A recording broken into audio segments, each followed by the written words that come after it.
Ladies and gentlemen, the Vice President of the United States.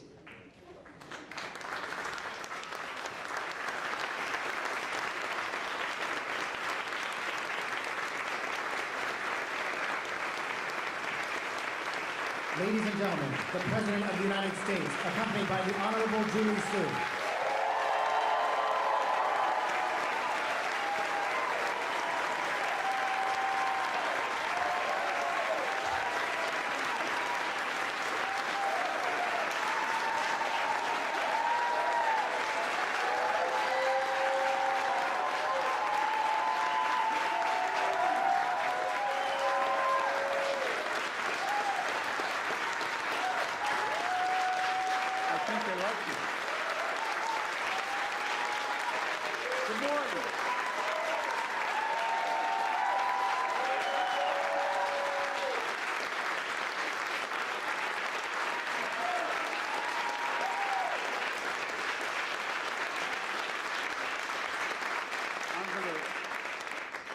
Close my eyes and pretend you're clapping for me. Please, have a seat. I think they like you. That's what I think.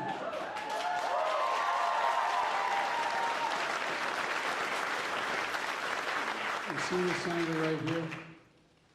If in fact you were not picked to be the next Secretary of Labor, I would be run out of town. First of all, let me say, I don't know, I see a lot of members of Congress here who are strong. And by the way, they've got a full day today. They're supposed to be in Baltimore for a caucus up there. And I don't want to start reading out names in case some aren't here, but you've had overwhelming support in the caucus, in both the House and the Senate, I might add. And I'm joined by Vice President Harris, who chairs the White House Task Force on Work Organization and Empowerment, to ensure that every worker has a voice and the ability to exercise their sacred right to organize. That's a big deal, the right to organize. You know?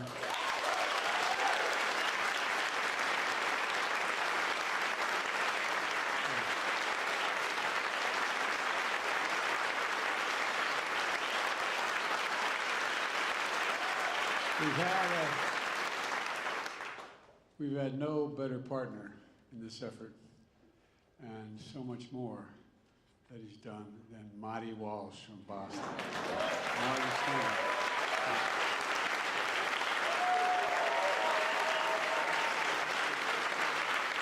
Marty has several claims to fame.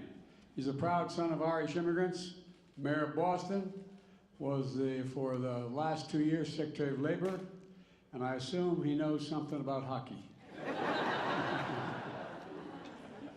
I asked him if he'd take me with him, but he wouldn't. Chrissy thought I'd be the hockey puck. Look, it matters. I promised to be the most pro-union president in presidential history. I'm going to put this down.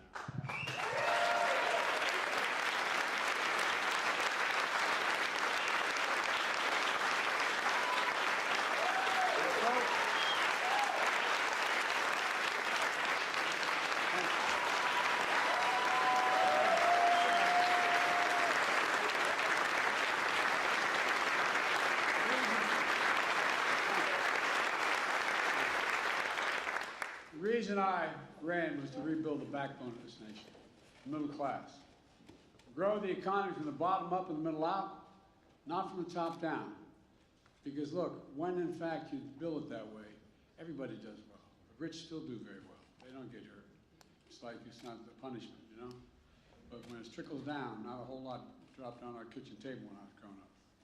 Not much trickle there. And we're changing that. You know, there was a law passed in the early 30s saying that, not that unions could organize, but we should have more unions. We should have more unions. Encourage them.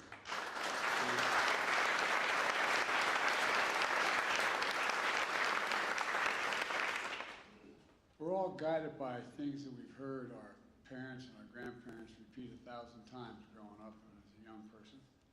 And my dad, I know some of you are tired of hearing me say, my dad used to say, and he meant it, a job is about a lot more than a paycheck. It's about your dignity. It's about respect. It's about being able to look your kid in the eye and say everything's going to be all right and mean it. And he meant it. Marty Walsh understands that each of these fundamental principles in his very bones.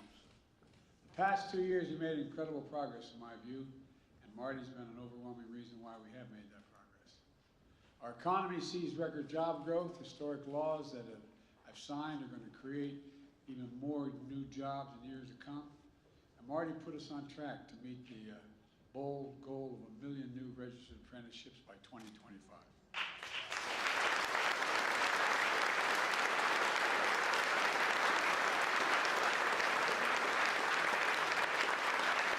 And that means training and pathways for everyone, from teachers to truckers to cybersecurity specialists to construction workers. Marty played a pivotal role in delivering rail workers this historic pay raise they got to prevent a potential catastrophic strike at the same time. But when we signed into law the Butch-Lewis Act that protects the pensions of millions of people.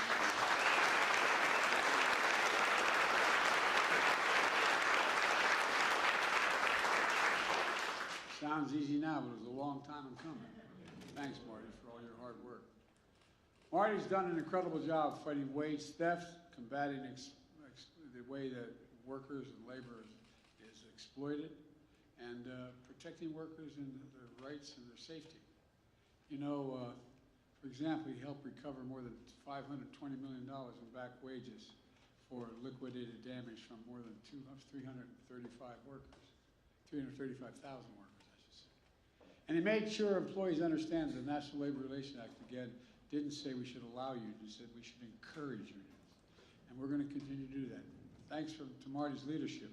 Support for unions in America now is higher than it's been any time in the last 60 years, Marty.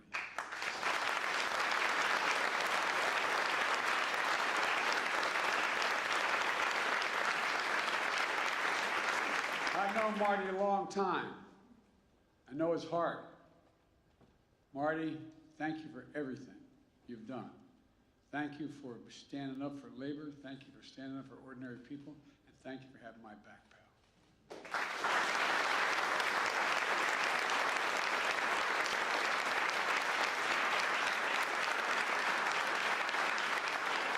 Most of all, thank you, your partner, Lori, who's watching from home. He's here. He's here. Front row. And I know your mom, Mary, is watching from home as well. Mary, you're raising an incredible son. You're raising an incredible son. If I ever want anybody in the foxhole with me, I want Marty Walsh there. Marty, you've been incredible. I really mean it. We're grateful for your service. We're grateful for your service to the American workers and to our nation. And Marty is the first to say that the Department of Labor has accomplished an awful lot. But it wouldn't have done all this we've done without Julie Sue. She's been a strong partner and a real leader. She used to be a Secretary of Labor before in a state about as big as the rest of America. Julie knows in her bones as well the people who get up every morning and go to work and bust their necks just to make an honest living deserve something, someone to fight on their side. You give them an even shot, just a shot, so they don't get stiffed. Well, that's happened to too many workers for much too long. Fighting to make sure they have a fair shot is no one's left behind. Julie has spent her life fighting for that vision, her entire professional career. And as a civil rights lawyer, a leader of California State Labor Department, the biggest in the entire country, Julie spent 2 years representing workers. Many without college degrees, many who didn't speak English, but who worked long, long hours at low pay, and were just looking for a little bit of dignity. Just a little bit of dignity for themselves and their families. She's increased the minimum wage, cracked down on wage theft, protected trafficked workers, established and enforced workplace safety standards, and so much more. The Department of Labor, she's led the effort to ensure jobs of high-growth industries like semiconductor manufacturing, broadband, healthcare, and so much more, making sure they're good-paying jobs, high-quality jobs, and union jobs. Union jobs. When I spoke at the Business Roundtable, they want to know why I was so pro-union. I said, to save you money.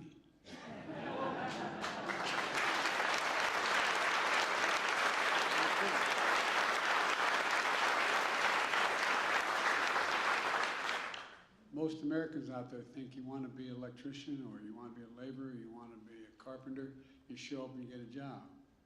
Well, you spend 4 to 5 years as an apprentice. It's like going back to college with a little added degree. They're the best workers in the world, and you might as well get the job done right the first time and long-term save you a lot of money. By the way, I didn't get much blowback when I made that comment. And like it is for Marty, it's personal for Julie. Born in Wisconsin, she's the daughter of Chinese immigrants. Mom of a union worker. Her mom was a union worker, and her dad was a small business owner. She went to law school, served the people of California. Julie is the American dream. She is what the American dream is.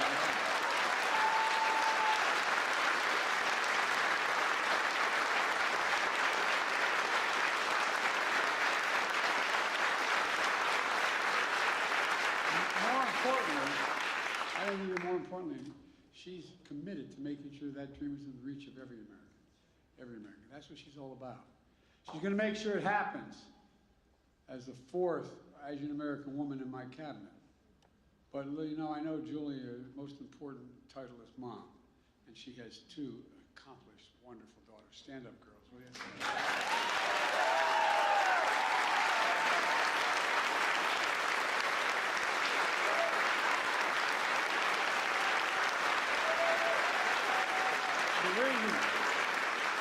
A few minutes later, I was asking them what they were doing. They're both in college still. And we had a little debate in there, whether Amherst was better than Yale or Yale was better than Amherst. But anyway, I won't get into that.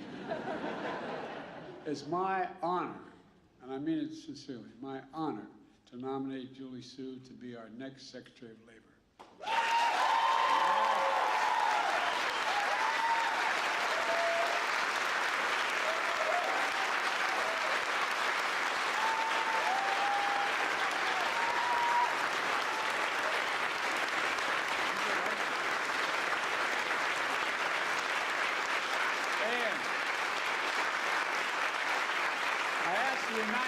Senate to move this nomination quickly so we can continue the progress to build this economy that works for everyone. Julie, thank you for your willingness to serve.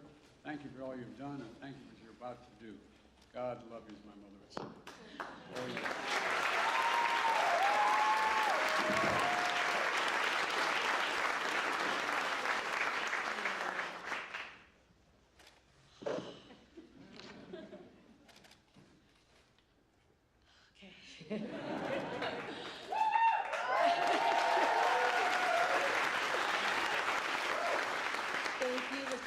For your words and for your trust. 60 years ago, my mom came to the United States on a cargo ship because she couldn't afford a passenger ticket. Recently, she got a call from the President of the United States telling her that her daughter was going to be nominated to be U.S. Labor Secretary.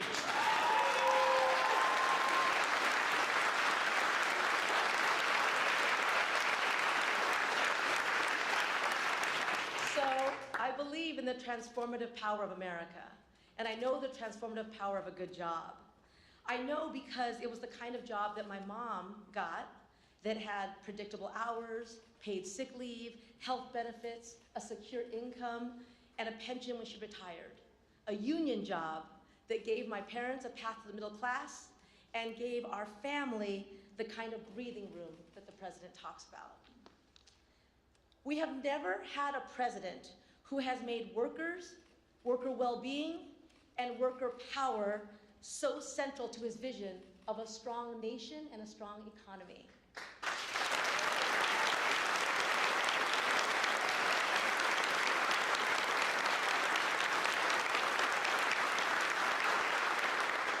Mr. President, when you said you wanted to be the most pro-worker, pro-union president in history and restore decency and build the middle class, I said, sign me up for that.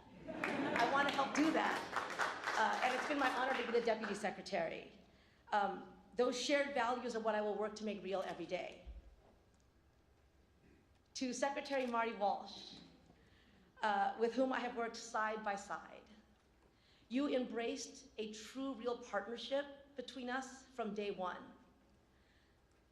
You have changed the world for millions of workers and you will be sorely missed, not just by those of us who got to work with you every day, but by those workers who have benefited from your leadership. And I'm grateful for all that I've learned from you, and I am proud to be chosen to, in the words of the President, finish the job.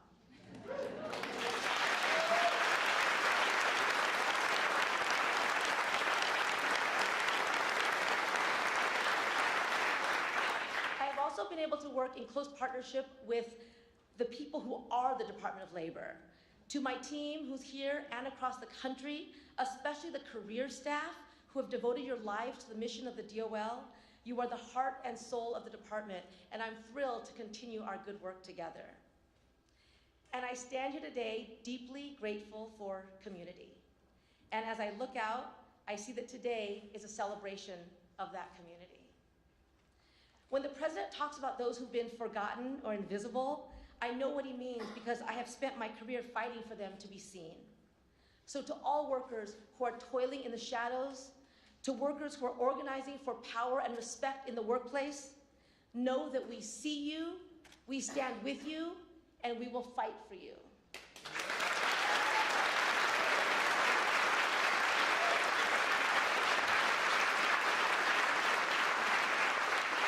And to my daughters, my babes, who are here, thank you for the love, for missing class to be here today, for the sacrifices that you have made so Mama can do this work. I would not be who I am without you.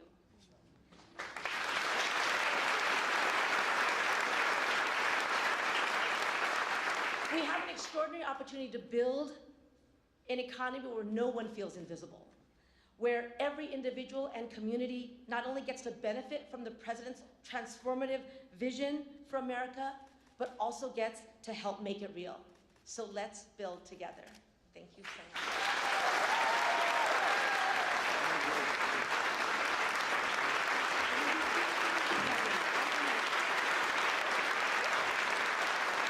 Ladies and gentlemen,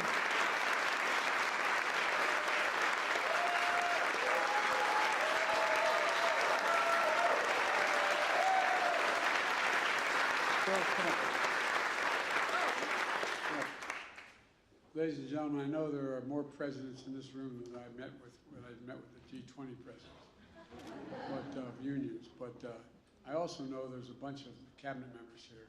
Would all the cabinet members walk up on the stage here that are here? Come on.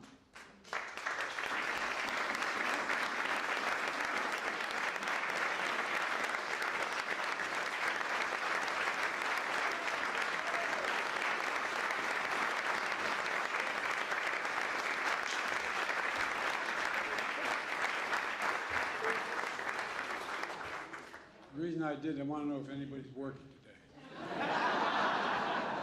Secondly, we got a bunch of members of Congress who are here today too. I don't want to ask them to have to come up, but if you want to, you can. I can start reading down, but at any rate, members of Congress, come on.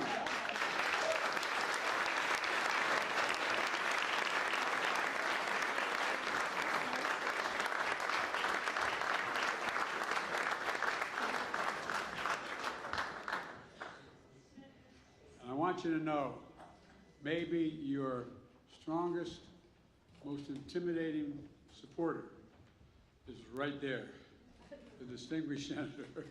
God love you. Look.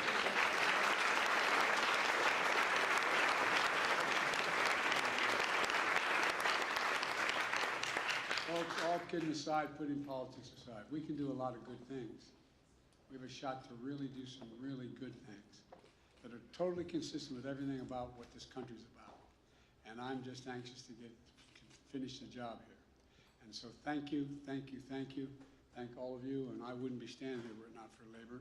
Thank you all for all you've done for me, but much, much more importantly, all you've done for the country. Thank you, thank you, thank you. You're welcome to hang around.